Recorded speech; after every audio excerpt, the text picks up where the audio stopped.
Hello বন্ধুরা, আশা করি সবাই ভালো আছেন। আজকে আমি আপনাদেরকে দেখাবো কিভাবে মুরগি রান্না করতে হয়।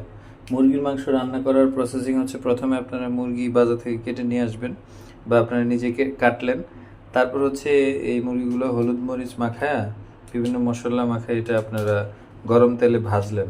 আমি এখন হলুদ মরিচ মাখায় নিচ্ছি আর কি, কীভাবে মাখাইতে হবে সেটা আপনাদেরকে দেখাচ্ছি। তো প্রথমে আপনারা পরিমাণ মতন একটু লবণ দিয়ে দিবেন, তারপর একটু হলুদের গুঁড়া দিয়ে দিবেন পরিমাণ মতন।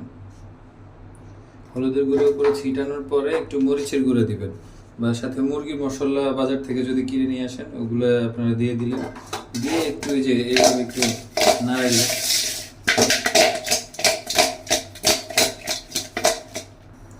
তো বন্ধুরা, আমি হলুদ মরিচ লবণ এবং মশলা মাখায় নিলাম।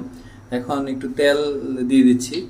তেল দিয়ে দেওয়ার পরে এই গরম তেলে এই মশলাটা ভাজবো। তো তেল দেওয়া হয়ে গেছে, এখন আমি এগুলো দিয়ে দিচ্ছি।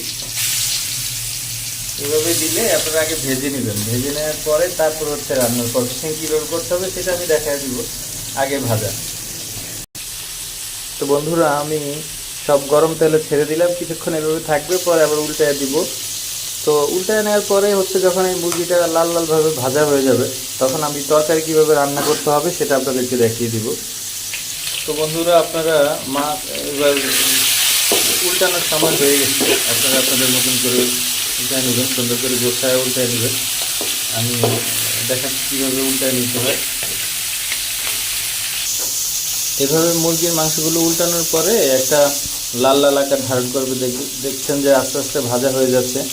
বেশি পোড়ানো যাবে না, কারণ তরকারির সাথে আবার আপনার রান্না করে যেহেতু খেতে হবে। তো এইভাবে আসলে উল্টানোর পরে আপনারা একটা পাতিলে বা একটা প্লেটে তুলে নেবেন আর কি। তো বন্ধুরা, আমার মুরগি ভাজা হয়ে গেছে, এখন আমি একটা প্লেটে নিয়ে নিচ্ছি। আপনারা একটা প্লেটে এইভাবে নিয়ে নেবেন। নিয়ে নেওয়ার পরে হচ্ছে তরকারি এবার কীভাবে রান্না করতে হয় সেটা আমি আপনাদেরকে দেখিয়ে দেবো।